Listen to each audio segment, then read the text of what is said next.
MIM के जिला अध्यक्ष जमाल आरिफ को गोली मार दी गई और उसके बाद से वहां पर अफरा तफरी का माहौल है। हालांकि पार्टी की तरफ से अभी कोई बयान नहीं आया, लेकिन आइए ना हमरा बिहार में कट्टा मार देव कपार में, ये एक सीरीज़ का काफ़ी फेमस डायलॉग है जो बीते दिनों काफ़ी चर्चाओं में आया और सोशल मीडिया पर लोग इसको लेकर लिख रहे थे कि बिहार जिसे बुद्ध की धरती कहा जाता है उसे बदनाम किया जा रहा है। लेकिन ये बानगी तब सच हुई जब सिवान में एमआईएम के जिला अध्यक्ष जमाल आरिफ को गोली मार दी गई और उसके बाद से वहाँ पर अफरा तफरी का माहौल है। हालांकि पार्टी की तरफ से अभी कोई बयान नहीं आया, लेकिन इसी मुद्दे पर बातचीत करने के लिए हमारे साथ है हमारे सहयोगी सद्दाम करीमी। उनसे जानते हैं कि आगे क्या कुछ अपडेट है, क्या पार्टी ने कुछ कहा है या फिर इसके पीछे कोई रंजिश है उनकी हत्या के पीछे। तो इन्हीं मामलों पर बातचीत करते हैं। बिल्कुल ज्योति, बिहार में ठाय ठाय की संस्कृति रही है और कहीं ना जिस तरह से अब जो वास्तविकता देखने को मिल रहा है वो कहीं ना एक बड़ा सवाल उठता हुआ नज़र आ रहा है। दरअसल इस बात का जिक्र होना इसलिए भी ज़रूरी हो जाता है जब सिवान में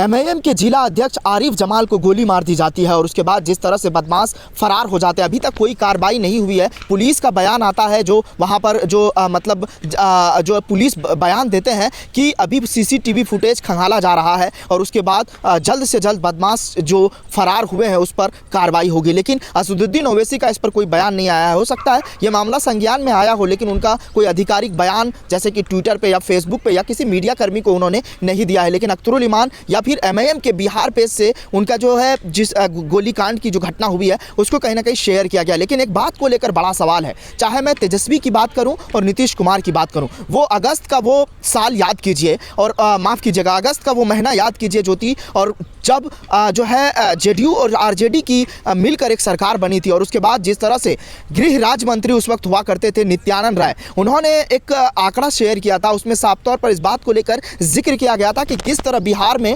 कट्टा का राज चल रहा है, गोली और गन कल्चर बढ़ गया है। गन कल्चर को लेकर अगर बात करें तो असदुद्दीन ओवैसी इस बात को लेकर हर मंच से सवाल उठाते हुए रहे और ऐसा नहीं है कि सिर्फ एमआईएम के जिला अध्यक्ष पर ही गोली चलाई गई, एमआईएम के राष्ट्रीय अध्यक्ष असदुद्दीन ओवैसी पर गोली चलाई गई ज्योति। और उस वक्त भी यही समय हुआ करता था, यही ठंड का मौसम था, लेकिन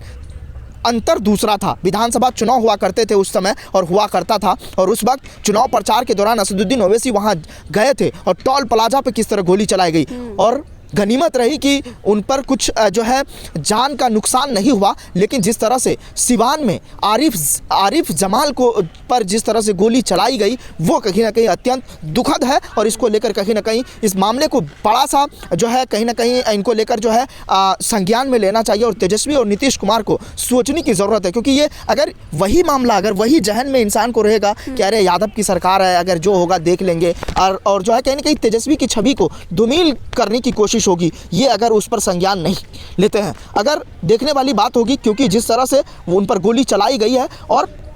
अगर आरिफ जमाल का हमें इतिहास देखें ज्योति तो वो इससे पहले विधानसभा चुनाव भी लड़े हैं, दूसरी पार्टी से लड़े हैं, उसके बाद वो जिला परिषद से चुनाव लड़े, हार गए। उनके पिता सरपंच रहे हैं, इससे पहले कोलकाता में वो पिता के साथ रहते थे और निजी कंपनी में काम किया करते थे। जब घर आने के बाद वो फास्ट फूड की दुकान चलाते हैं, उसी दुकान पे तकरीबन 8:30 से 9 बजे के रात में उन पर गोली चलाई गई और बदमाश 3 गाड़ियां से थी और बाइक से सवार थे और जब तक उन्हें सिवान के जिला रेफरल अस्पताल ले जाया गया वहाँ पर जो है वहाँ से रेफर पटना कर दिया गया। लेकिन निजी अस्पताल में ले जाने के बाद डॉक्टर ने वहाँ मृत घोषित कर दिया। लेकिन जिस तरह से ये सवाल उठ रहा है, ये कहीं ना कहीं एक बड़ा सवाल उठता हुआ नज़र आ रहा है कि असदुद्दीन ओवैसी के पार्टी को जिस तरह से वहाँ वर्चस्व मिल रहा है उसको कहीं ना कहीं कम करने की कोशिश हो रही है और लोगों के जहन में एक डर पैदा करने की कोशिश हो रही है। लोगों के जहन में जिस तरह से जो डर है कि एमआईएम आगे ना बढ़े और जो मतलब पार्टियाँ इस तरह से सोच रही है, लेकिन ये कहीं ना कहीं नाकाम साबित होगा और असदुद्दीन ओवैसी सीमांचल से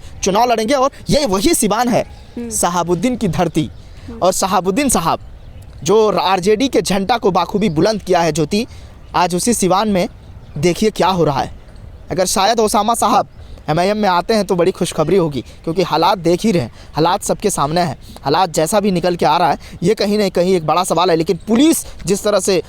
घालमेल कर रही है, कहीं ना कहीं झोल लग रहा है इस बयान में ज्योति।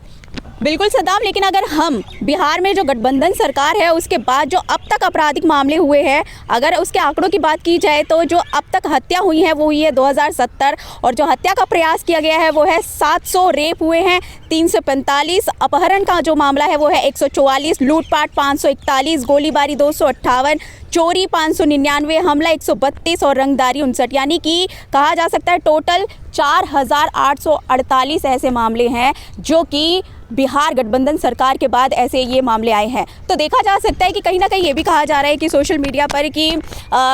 नीतीश कुमार कहते हैं कि कहाँ है अपराध, लेकिन जिस तरीके से बिहार में लगातार गन कल्चर जो लगातार बढ़ता जा रहा है उस पर ध्यान देने की वाकई में ज़रूरत है, क्योंकि कुछ लोग ये भी लिख रहे हैं सद्दाम सोशल मीडिया पर कि जिस तरीके से MIM के जो